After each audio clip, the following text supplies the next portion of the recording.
Matrimonial cases होते हैं, पति पत्नी के विवाद, सास ससुर के, है ना, बहुत सारे। कई बार ऐसा होता है कि कोई महिला ऐसी पीड़ित हो जाती है कि उसके पति की डेथ हो जाती है, उसके बच्चे होते हैं, तो सास ससुर उनको नहीं अपनाते हैं, उनको उसमें उस संपत्ति में अधिकार नहीं देते हैं।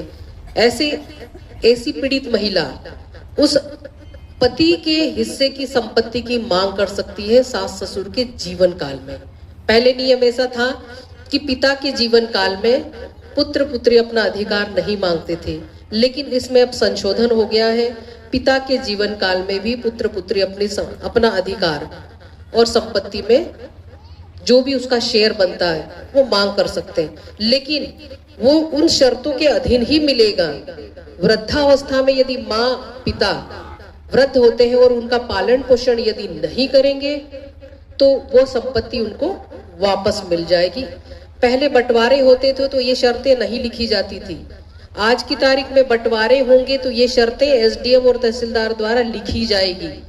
अभी तक उनको ये ज्ञान ही नहीं था। अभी मैंने 5-7 दिन पहले एक कैंप रखा था, तब मैंने एसडीएम साहब को ये सारी चीजें बताई। उस कानून का मैंने भी नहीं पढ़ा था, लेकिन चूंकि मेरे को एक स्पीच देना थी वृद्ध जन पे, तो मैंने अच्छे से पढ़ा, तब समझा कि ये तो कितना अच्छा कानून है वृद्ध जन के लिए। तो मैंने उनसे कहा कि जब आप बंटवारा स्वीकृत करते हैं तो उसमें एक लाइन लिखें कि ये जो है शर्तों के अधीन दी जा रही है, नहीं तो वो महिला वो पुरुष जो बंटवारे में जमीन दे दिया, बुढ़ापे में यदि कोई सहयोग नहीं करेगा तो वो दर दर भटकेगा। तो ये सब चीजें हैं, ये इसलिए कि हम कर्तव्यों का निर्वहन नहीं कर ले। पहले के लोग कर्तव्यों का निर्वहन करते थे, कितने भी व्यस्त लाइफ हो, अपने माता पिता के पास 10 से 15 मिनट बैठते थे। लेकिन आज के बच्चे शकल नहीं दिखाते, माँ बाप शकल देखने के लिए तरस जाते कि बेटा मेरा कहाँ है, और माँ तो रास्ता ही देखती रहती, जब तक बेटा नहीं दिखे तब तक खाना नहीं खाती है। तो ऐसे थोड़ा ध्यान रखें, अपने माता पिता ईश्वर के तुल्य है।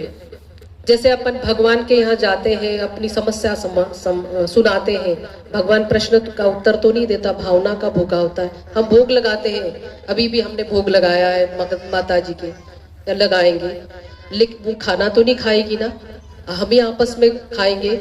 लेकिन भावनाओं के भूखे, मन के हृदय से ऐसा लगा कि माता जी को भोग लग गया है, मतलब हम खुश हैं, अब हम खाना खाएंगे। ऐसे माता पिता को भी भले खाना नहीं खाएं, लेकिन ड्यूटी है कि आप उनको खाना दें। ये अपने कर्तव्य दायित्व अपने जहन में रखें। ऐसे विवाद वाले परिवार जिन बच्चों की पढ़ाई की शिक्षा के लिए कुछ मनी की आवश्यकता होती है, ऐसे गरीब परिवार हैं जो अपने शिक्षा ग्रहण करना चाहते हैं, लेकिन उनके पास साधन नहीं है, हॉस्टल में रहने की सुविधा नहीं है, तो ऐसे बच्चे एसडीएम के यहाँ आवेदन दे सकते हैं या हमारे यहाँ विधिक सेवा प्राधिकरण में आवेदन दे सकते हैं। उनको जो बेस्ट सुविधाएं उपलब्ध होगी, जो योजनाएं निर्धारित होगी, उसमें उनको क्या लाभ हो सकता है, उनको लाभ मिलेगा। मैं हरसूद में पोस्टेड थी, विधिक सेवा प्राधिकरण का ऐसा ही मैंने एक कैंप किया। 2 बच्चे थे, बड़े टैलेंट थे। बच्चा एक 7वीं में पढ़ता था, एक 9वीं में पढ़ता था। उनके माता पिता नहीं थे, केवल एक दादा थे परिवार में। उनके पास पढ़ाई के साधन नहीं थे। मैंने उनका आवेदन लिया, मैंने एसडीएम को बोला कि इन बच्चों की पढ़ाई की व्यवस्था जिस हेड में हो सकता पैसा उपलब्ध कराएं, रहने की सुविधा। एसडीएम ने कहा, एसडीएम को समझ में नहीं आया, उन्होंने कलेक्टर को मुंह कर दिया। कलेक्टर तन्वी सुंदरियाल मैडम थी, खंडवा कलेक्टर। उन्होंने हमसे पूछा कि मैडम ये आवेदन आपका आया है, तो इसमें हम क्या कर सकते हैं। मैंने कहा मैडम आप क्या नहीं कर सकती, आपके पास सारी योजनाओं के, क्योंकि इस क्षेत्र की सारा रेवेन्यू आपके पास कलेक्शन होता है, जितनी योजनाएं आती है, सारे विभाग के आप हेड हो, आप सारे विभाग, जिस विभाग से इस बच्चे को लाभ मिल सकता आप दिलाइए।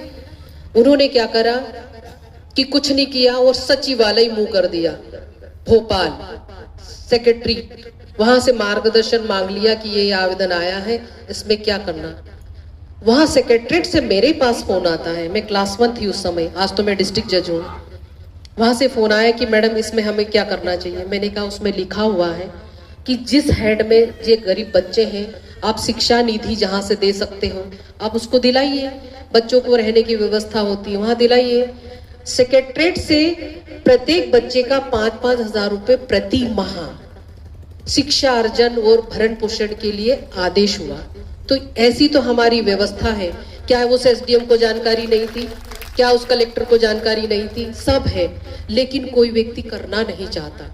तो मेरा ऐसा अनुरोध है कि ऐसे यदि आप कोई आवेदन लेके एसडीएम कलेक्टर के यहाँ जाते हैं और वहां से आपके आवेदन का निराकरण नहीं होता है तो आप विधिक सेवा प्राधिकरण में आके बता सकते हैं, मार्गदर्शन ले सकते हैं। ये विधिक सेवा प्राधिकरण में से आपको निःशुल्क वकील मिलेगा और ऐसे गरीब व्यक्ति